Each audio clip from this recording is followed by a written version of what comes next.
Let's get to this now. Kids across New York City heading back to the classroom for the second day of school today. All right, but the new school year is bringing a growing list of concerns after a surge of migrant students and a possible bus strike that's out there. And of course, hate to talk about resurgence of COVID. The New York City Schools Chancellor David Banks joining us this morning. Nice to have you back on Good Day. So happy to be here with you both. All right, how'd it go yesterday? It was great. It was a great day. You know, every day, every year, the first day of school is always filled with excitement. Kids are excited to be back in school. Parents are crying. I was watching parents crying in the schoolyard as they were sending their little babies off to school for the first time. A lot of parents were happy to let their kids go off, off to school and finally get some time to themselves. But overall, it was a great day. All right, let's get down to business because we had the teachers union president here yesterday, Michael Mulgrew. He said that the city really did not give them a plan for the migrant situation. Concerned that there was a lack of enough teachers who could converse with these kids, because we're not dealing with just Spanish. We're talking about every language under the planet is come to New York City. And then I noticed in the New York Post today that one high school in Queens had a problem where there were so many migrant students that they were telling them to walk across the street to another school, and at that other school I don't know if there was room for them. What do you know about the situation, because there is concern about this in the coming, in the new school year? I would say this. First of all, I want everybody to recognize we've got over 20,000 migrant students that have come into the New York City public schools, but they didn't come in yesterday.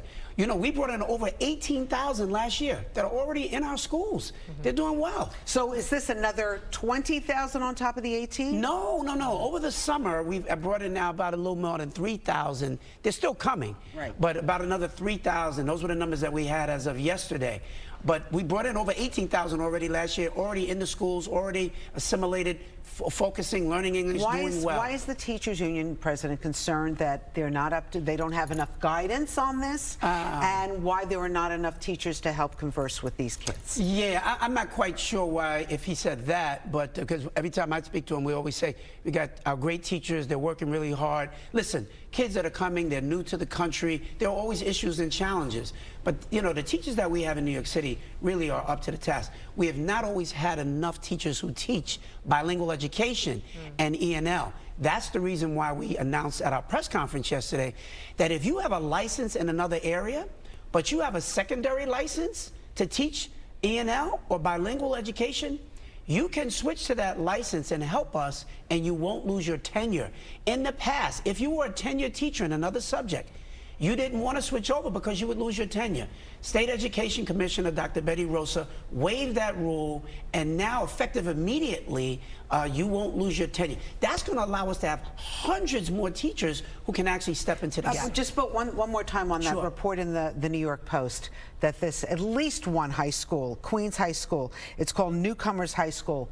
So many kids, they're actually telling them to go across the street to another school, and I don't know if that other school had seats for those kids. That was a patently false story, and I will say that unequivocally. The kids that you saw in those pictures, those were normal kids who were just signing up for this part of their regular day, and they just had to go to another part of the building to switch in. When you go to almost any school around the city, there's always lines and things on the very first day of school as we're getting kids ready and getting them organized. But this wasn't like hundreds of migrant kids who just, came in through the Port Authority, lined up to overwhelm a school. That is not the process that we do. This is very organized. We spread kids around. We have a few schools that have, more than their fair share, and we're working to make sure that we spread them around. But we don't have chaos in our schools because of the migrants, not at all. But you are saying that you are prepared, because that's why you're trying to ask for this whole new rule so that teachers can get you need ESL teachers. Yes. You're saying that there is a lack of ESL teachers right now. So is that not being unprepared? No, it's not being unprepared. Listen, we have a shortage in a few areas. We have a shortage of math teachers, of science teachers, of special education teachers. Our numbers are essentially what they've been over the last decade. But right now, we have about 300, I would say, ENL and bilingual teachers that we need. But we also have just recently vetted about 300 teachers who are coming into the system. So we'll get them into our classes in the coming days. And when you add on top of that the announcement that we just did, that's going to bring hundreds more, we don't have a teaching shortage. We're going to be fine. Okay, let's talk about just the bigger picture of things, because you said there's 20,000 in total of migrant students that have, 18,000 have been assimilated. The rest are kind of working their way through things right now. Sure.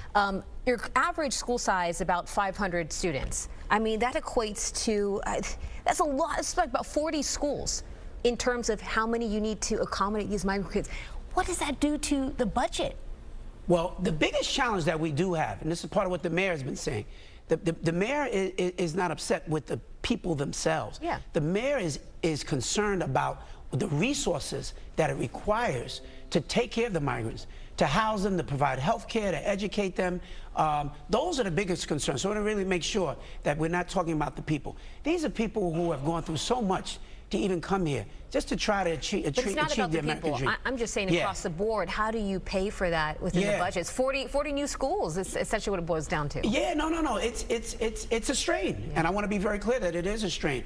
But we should remember, in the 5 years prior to becoming, into this administration, New York City schools lost 120,000 families, left the system. 120,000. And what about the chronic absentee students? Because I feel like they're still, marking them absentee. And really, do we know if they're gone from the system? No. The chronic absentee students are still students in our schools.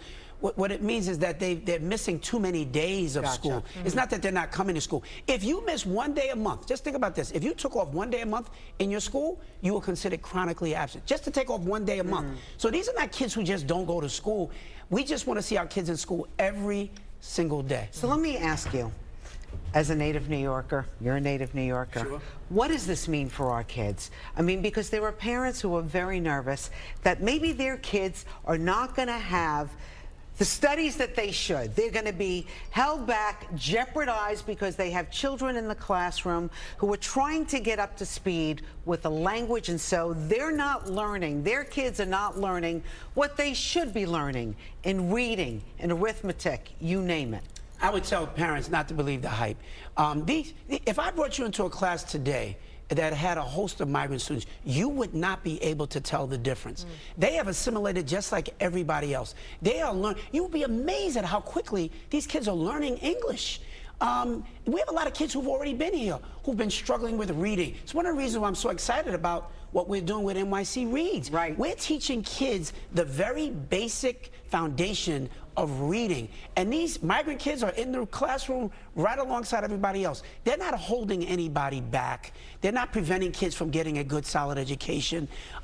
They fit the entire New York story. The New York story is a story of immigrants who come to this country seeking the best. And if you were to see some of these kids, you would be blown away. They are wonderful, they're beautiful, they're bright. Just because they're coming from another place doesn't mean they're they're super smart, they're eager, they're ready to learn, they're showing up every day. They are the best of what New York City is all about and how we really work last time we with all talked of them. to you, to learn reading, the phonics, the whole, doing a new We're program, going phonics. back to phonics. Is that what, hooked on phonics? Is that what we're doing now? Is that you know working? what? That's exactly what we're doing, Bianca. For years, think about this, for the last 25 years, we weren't teaching kids phonics. Yeah.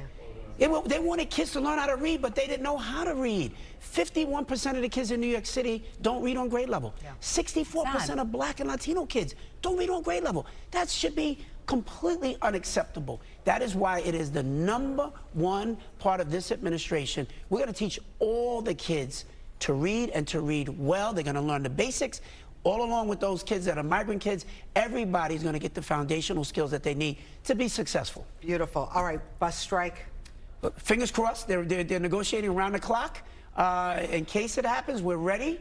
But bus strikes would be a mess. I'm a Chancellor. I certainly don't want to see a bus strike. That's not good for anybody. We'll know more in the coming days. All right, good luck, Chancellor. We want our kids to do well. Thank you. We appreciate your enthusiasm. Yes, All thank right. you, thank you. Wait, are you getting married anytime soon?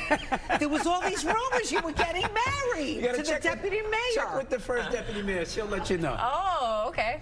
We'll call her. We'll call her Interesting. Because we have a dress ready just in case you need us. No pressure. No pressure.